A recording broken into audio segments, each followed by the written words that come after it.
Manchester United are planning to make 4 major signings this summer, and we'll talk about who they are, what the positions are, and what United's transfer plan looks like, which could be impacted by, of course, if we win the Europa League and get Champions League football. On top of 4 major signings, we'll talk about, a couple of other smaller signings that could potentially come in, more signings like Diego Leon, maybe a goalkeeper if Nana goes, and other details. But before we get into that, we're going to talk about the injury latest, everything you need to know in regards to injuries ahead of the Europa League final.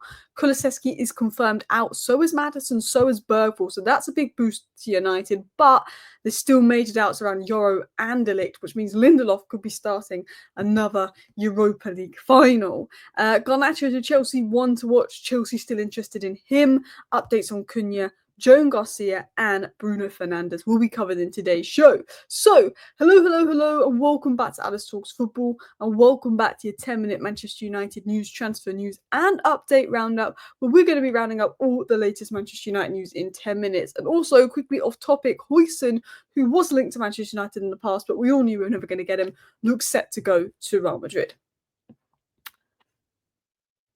So let's get into this first story. Dalot has just completed an individual training session at Carrington as he continues to push to be involved in the Europa League final. Toby Collier is back in training. So these are the first 2 updates coming in. And I got to feel a little bit for Dalot because Dalot never really gets injured. And whenever he does get injured, there's like an important game coming up. So I do feel a tiny bit for Dalot. I actually thought, bar the Newcastle game, Dalot's last 5-6 games for United, he looked all right. Like he was pretty decent. Was it the Sociedad game or the Lyon game? I think it was the Lyon game. He played really well. Like Dalot actually looked a little bit better just before he got injured. You know how like Leach has started to look good again and got injured? Then De Ligt was playing really well, then got injured. Now Yoro's been playing really well and got injured. And Dalot looked good and got injured. Xerxes was looking good and got injured. Amad was looking good, got injured. It's like whenever a player starts to look up for Man United, they seem to get injured. Aiden Heaven showed promise. But look, Dalot's not had the best season, but he will be important for the Europa League final because with the lack of centre-backs, Dalot being able to play right wing-back means Mazraoui goes right centre-back. So if we don't have Yoro, at least we've got Mazraoui, Maguire, Luke Shaw centre-back back free rather than Lindelof, for example. Collier being back in training is a big boost. Who knows if he'd even play in the Europa League final. But it's such a shame with Collier's injury because in the cameos he's had, I've really liked him. And honestly, he could push Ugarte. In terms of other updates, Amorim said this on De Ligt, Aiden and Yoro. He said, I don't know if they're going to be available. We're going to try and push because it's the final matches and there is a final. All the players want to play and that really bad. I don't think they'll go to Chelsea, but we have a possibility to have some of them in the final.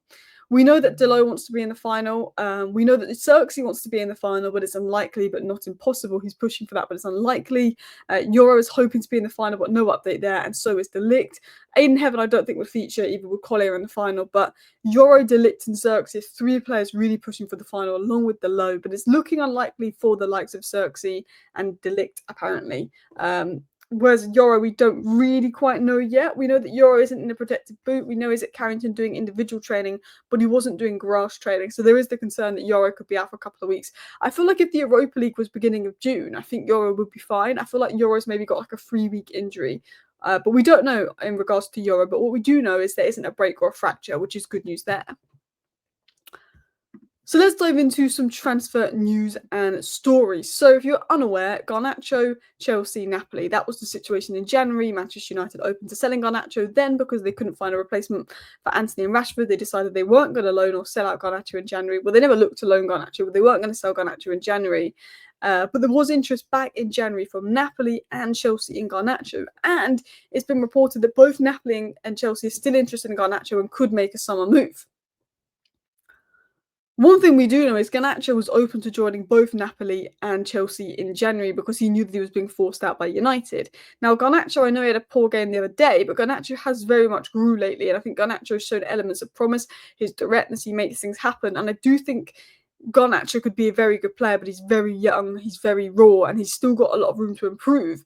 But there is maybe that feeling that Amorim would be willing to sell Garnacho. If you sell Garnacho for 60 million pure profit, that could give Manchester United like 180 million to spend to find a replacement, to find someone more ready-made in. And while I like Garnacho and I personally wouldn't sell Garnacho, I can understand why Ineos and Amorim may look to sell Garnacho because it would give them funds to potentially bring someone better in. because we can't wait for young players to hit their peak. We need to improve now. The worry with selling Garnacho, as I've said 100 times, is if you sell Garnacho, Amorim gets sacked, and a manager comes in that plays a 4-3-3 with direct wingers, and Garnacho's balling out elsewhere, we're going to look like twats. That's the problem. He's not the best fit for Amorim's system, but I think he's shown elements of growth, Garnacho. He's frustrated. He misses big chances. He's shown elements of growth. I hope if he does leave, he doesn't go to Chelsea. He goes to Napoli. And I hope that United don't accept anything below 60 million. But Chelsea's priority apparently is a right-footed left winger. They like Garnacho. They like his directness. Is one to watch despite Chelsea fans not wanting it to happen. Napoli also do have interest in Garnacho and expected to move back for him. So let's get into this story. United target 4 key signings this summer, according to Samuel Upcast. United want to make up to 4 major signings in the upcoming window. Confident they can strengthen attack without needing sales. Once they make the sales, then midfield is the priority because Eriksen's release, Casemiro's future is uncertain, and even there's question marks around Kobbie Mainoo and his future. So that's 4 major signings that Man United want to make. An Onana replacement would be a 5th signing, not seen as a major signing. Potentially another Diego Leon type player coming in. Potentially another attacker coming in. But there's 4 major signings that United want to make. So who could those 4 signings be? Well, we know the first 2 are Cunha and Delap. They said that Manchester United are confident they can bring the attackers in that they want without sales. Manchester United want and are hoping to bring Cunha and Delap in early without selling anyone, getting those deals done, and then they're going to work on sales, Rashford, Malacia, Anthony, Sancho, to then give them the funds to look at the centre mid, to look at the centre back. If Onana goes, they'll look at the goalkeeper. If Buendia goes, they'll look at a backup goalkeeper. Depending on how many funds they have, if the Højlund or Garnacho goes, they could go for a 3rd attacking player, which would be Semenyo and Mbeumo that we've been linked to, potentially a wing back. I mean, the way I look at it, I would go for Jonathan David, I'd go for Cunha, I'd go for Mbeumo, I'd go for Aït-Nouri, I'd go for Baliba, and I would find a young centre back that could defend the wide channels. That's what I do in the summer. Manchester United probably don't have the funds for that. Neither is that realistic. But Manchester United are looking at 4 major signings, and I believe this is it. I think the centre mid so far appears to be Ederson. We haven't got much news on the centre back, but some people said they wouldn't be shocked if it was Inacio. Ooh. Continuing on into other news stories. Manchester United are among the clubs interested in signing Joan Garcia. Arsenal are currently pushing to land his signature. From what I've heard, Andrea Berta is saying, Arteta, we don't need a goalkeeper, we need a striker, we need a winger. Look, Joan Garcia is good, but let's not push for Joan Garcia. We've got David Raya, that is absolutely fine. So while Arsenal have interest in Joan Garcia and have been seen as the favourites, I don't know if anything's going to happen there because Arsenal need a winger, Arsenal need a striker. Yeah, Arteta like, oh, left back, oh, goalkeeper, oh, centre back. Man United do need a keeper. Now, for Joan Garcia to come in, we'd have to sell Onana, and the only way we're selling Onana is if Saudi come in. Now, Onana's interested in Saudi. Reportedly, he's asked his agent to get him out of Manchester United and a Saudi move. He probably saw the offers Bruno Fernandes got from Saudi. And we know that Onana was annoyed that we weren't in Champions League football this year because he lost 25% of his wages, and he tried to get a new agent to negotiate with Man United to put his wages up 25%. Despite Onana being bad, he tried to get his wages up 25% because he was annoyed and he wants to play Champions League football. So Onana, considering he was willing to negotiate our wages because they went down 25% because we weren't in the Champions League. If we don't win the Europa League, I think Onana is very open to leaving. And I think if Onana goes, we'll be looking at Garcia. I think we'll be looking at Lemens. There has been links to James Trafford, but as I've said before, I think James Trafford is Newcastle bound. Romano gave an update on Cunha, saying that Man United are in positive talks with Cunha. United are discussing details of the agreement with the player, and then they'll meet with Wolves to find a solution and structure the release clause. Again, the Cunha news is a bit repetitive. We're sort of getting nothing news and nothing new on Cunha, but United are working on the Cunha deal. United believe Cunha wants to come. Once United find an agreement with Cunha, get the contract done, they will go to Wolves and look to trigger the clause. That's the latest on Cunha to United. There's not really much going on. They're just updates that it's still close, but sadly, not done.